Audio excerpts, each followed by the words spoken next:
Hey, what is up mortals, it is Rin here, and before we get into today's video, there is something I'd like to say. I'd like to let you all know that we have a merch store.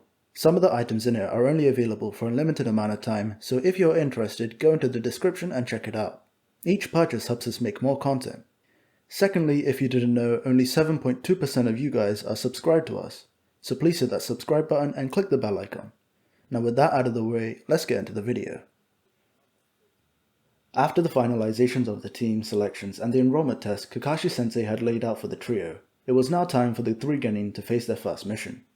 Hey, Kakashi-sensei, I know that we're supposed to be taking on a D-rank mission and all, but I really want to do something more exciting. Kakashi pondered as they all meandered their way to the mission boards. Resting his thumb upon his chin, Kakashi began to think over the pros and cons of his genin. Both Sasuke and Naruto are natural talents in their own right. Sakura has an affinity for pure chakra control. Even if she lacks in power and skill, she's intelligent. Though I don't think it would be too hard to accomplish a C-rank mission with this group. Kakashi turned to face his group, after concluding his personal judgments of his new team. Tell you what, I will personally talk to the Hokage to give us permission to tackle the C-rank. However, your teamwork is still amateur at best, and I'm worried you will cause conflict amongst yourselves with your own personal talents. Prove to me you will see each other as brothers and sisters in arms, instead of individuals fighting on the same field. Accomplish this and you may even survive this mission. Of course, Kakashi wasn't worried for their lives, nor did he see a C-rank mission as a genuine threat. He only said what he did to put his team on edge, hopefully forcing a more severe approach into their psyche for the mission. Team 7 arrived at the Hokage's office. Kakashi explained the situation and Hiruzen pondered at the thought before smiling. He nodded in agreement with the request from Team 7. The group didn't hesitate to set off to the Land of Waves. They spent their time between resting hours to travel and train their chakra control. Naruto, Sasuke and Sakura all excelled at chakra control exercises, except for Naruto, who was nailing first tries with the tree and water walking exercises. Sasuke and Sakura were dumbfounded at the potential of Naruto's growth. This got them worked up, putting all their effort into catching up with their fellow genin. Sasuke figures it out by the end of the afternoon, and Sakura the next morning. Kakashi spent the next day taking a walk with Naruto. Meanwhile, Sakura and Sasuke practiced water walking. Naruto, do you know what your chakra nature is? I doubt you were taught what it was in school. Naruto thinks for a bit, and realizes he's not even sure what the term chakra nature means. Naruto replies with a confused tone. I'm sorry, Kakashi, but I'm not even sure what that is. Kakashi gave a taunting laugh while pointing at Naruto, belittling him teasingly. He gave a few seconds before mellowing out, and he pulled out a strip of paper, handing it over to Naruto. Naruto grabbed it and examined the thin sheet, unsure of its purpose, looking at Kakashi in confusion once again. I want you to infuse a bit of chakra into the sheet of paper. Depending on what it does, it will reveal what your chakra natures are. Naruto focused his gaze onto the paper strip once again, closed his eyes, and concentrated. After a brief moment, the slip of paper was divided into many ribbons. They fell on the floor gracefully. And Kakashi was almost stunned, thinking to himself, was that wind?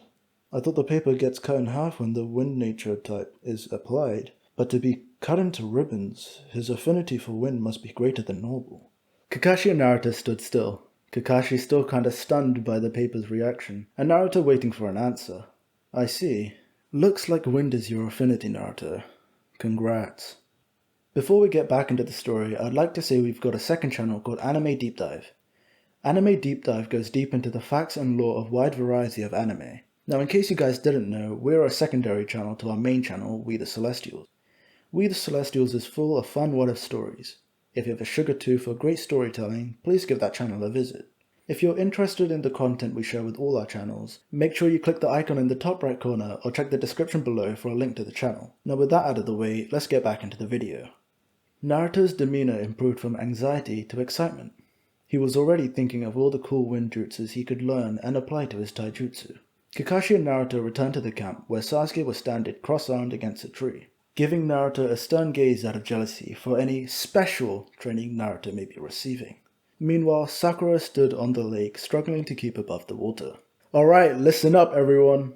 Sakura jumped when she heard Kakashi's voice, causing her to lose focus and fall into the water. Naruto chuckled under his breath a bit. Kakashi sighed before continuing his list of commands for the genin. We're heading out. We still have about a week's trip left before reaching our destination. Start packing your things. The trip continued. Naruto wondered why they were all tree leaping at such a slow pace. Meanwhile, Kakashi's still figuring out how Naruto stays ahead of the team, even at top speed. A week went by, and Naruto was training with Kakashi on most wind-style jutsus that Kakashi had learned throughout his years of being a copy ninja. Kakashi at this point didn't know what to make of Naruto. He learns jutsus just by seeing them once, much like Kakashi does, but with a Sharingan. The team leaped through the trees before being ambushed by flying kunai. Two chunin revealed themselves, catching all of Team 7 off guard. Naruto, however, wasn't as impressed with the ambush as the others. He scouted out their positions in the trees and disappeared with immense speed. The leaves of the trees as he leaped by would fly off with intense shifts in the winds. Naruto started using hand signs and whispered, "Kaze fuchu fuyu."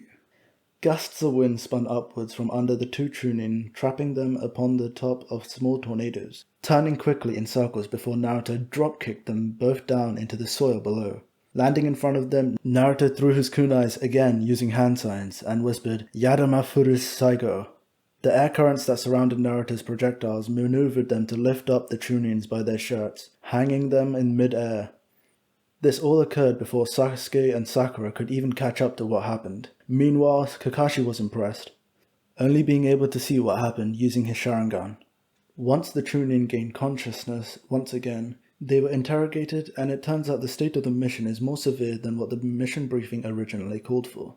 Regardless, they left the chunin, stuck to the trees, and carried on to the land of waves. When they finally arrived, Zabuza was waiting for them, ambushing them with a thrown blade. Naruto reacted by catching the spinning blade, seeing it as it was easy to catch by the handle as it spun slowly through his eyes. Zabuza's gazing eyes widened behind his mask. He's now keeping tabs on Naruto. Zabuza came running from behind Sakura, leaping over her and landing on the handle of the sword Naruto was holding, kicking it away from his hand and catching it mid-air. Naruto stood there as if allowing Zabuza to pull off his fancy stunt, unfazed while lowering his empty hand. The strength and reaction time to catch a spinning sword this size shouldn't be something that any genin can just do, especially considering it would have been easier to just dodge. You're very impressive, young genin. Zabuza slowly fading behind it until he disappeared completely. Naruto, to an extent, could still feel the ominous presence of Zabuza on him. Zabuza appeared in the middle of their formation before he could attack. However, Kakashi raced towards the threat, stabbing him in the stomach with his kunai. This was followed up by Sasuke's fireball jutsu technique. Zabuza's eyes widened in surprise once again. No genin should have enough chakra to summon a fireball jutsu. Zabuza evaded the attack, and while the team was working together to face the threat head-on, Sakura's legs just couldn't move. Her whole body was shaking out of fear. Her determination was withering, before Naruto patted her shoulder from behind, causing her to jump slightly. "Sakura, we need you right now. Zabuza is no small threat. Please help us prove that I can rely on all members of Team 7 to watch each other's backs.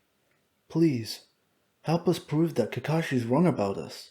Sakura took a deep breath and calmed down. "Naruto's right. I can't keep relying on my teammates like this. I need to move."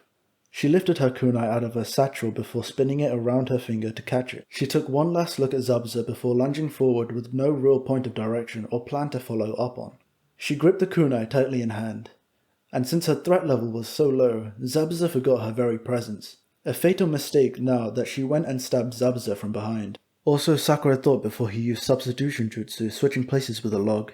While in mid-air, Zabuza unleashed his Demon Wing Shuriken onto the group. Naruto reacted immediately, grabbing the shuriken by the middle and throwing it back right at him. There was barely any time to dodge, and the shuriken sliced off Zabuza's ear. Naruto landed on the floor and looked up to the threat, falling into a tree. Immediately, several clones of Zabuza erupted from the tree and surrounded Team 7. Kakashi lifted his headband to reveal his Sharingan, going all out against his foes. The rest of Team 7 had their own clones to deal with, Sakura once again not being able to commit to this deadly situation. Naruto and Sasuke stood in front of Sakura. "Don't get in my way, Naruto. It's time to show off what a real Uchiha can do." Sasuke was acting childish, but his skills did back up his words. His taijutsu and finesse kept Zabuza's clones on the toes of their feet. Meanwhile, Naruto was actually struggling a bit. The unease he kept feeling from the moon's rays throwed off Naruto. Demon of the Hidden Mist swung his sword at Naruto, barely managing to block it. The sword shattered while the momentum caused Naruto to fly sideways, straight into a tree, knocking it down. For the first time in what seems like forever, Naruto has experienced real damage to his body. His clothes were tattered, bruises and scratches from the tree bark covered Naruto's arm and torso. Zabuza spent no time in hesitation before trapping Naruto in the water prison technique. Simultaneously, he slashed his broken sword at the imprisoned Naruto. Blood began to fill the prison and the sword began repairing itself back to its original form. Thinking Naruto had gotten his fill, Zabuza released him from the prison. What was left was a bloodied and battered Naruto. The rest of Team 7 shouted in agony in their own ways before rioting at the clones with less organization, making them more predictable yet dangerous. Zabuza fell back into formation when the gap was created. That's when Haku revealed himself, making his move. He encapsulated Team 7 in a hemisphere of ice mirrors. He began attacking immediately, firing on all cylinders. Team 7 is suffering massive damage. Sasuke pushing Sakura out of the way of a valley of needles, getting impaled himself before falling over. Meanwhile, Naruto laid on the floor. His finger flinching as what sliver of life was left in him was suddenly restored. The moon shined down on Naruto. His tail flailed up before fur began covering his entire body. Naruto's skeleton began transforming itself into that of an ape structure, his bones shrinking and growing accordingly. This immense pain Naruto suffered caused him to scream like a banshee. Punching the floor to direct the focus of the pain elsewhere, Naruto's body grew larger and larger, his joints now out of place to better fit an ape, and his skull reshaping his face. Team 7, Haku and Zabuza stopped their battle to watch the scary occurrence happening before them. An intense aura blasted outwards from Naruto, causing massive winds to blow back everyone else. The ape twisted his head to face the group, and roared. Thank you all for watching the video to the end. Now there are a few more things that I'd like to go over before the video ends. On behalf of We the Celestials, I'd like to thank the writer for this video, as well as the editors for this video. Their details will be in the description below. If you're a voice actor, editor, or writer, or you're interested in becoming one of those, go into the Discord that's in the description of this video and hit up the head of one of those areas. We're always looking for members to join us. That's it from us for today's video, so thank you all for watching and have a great day.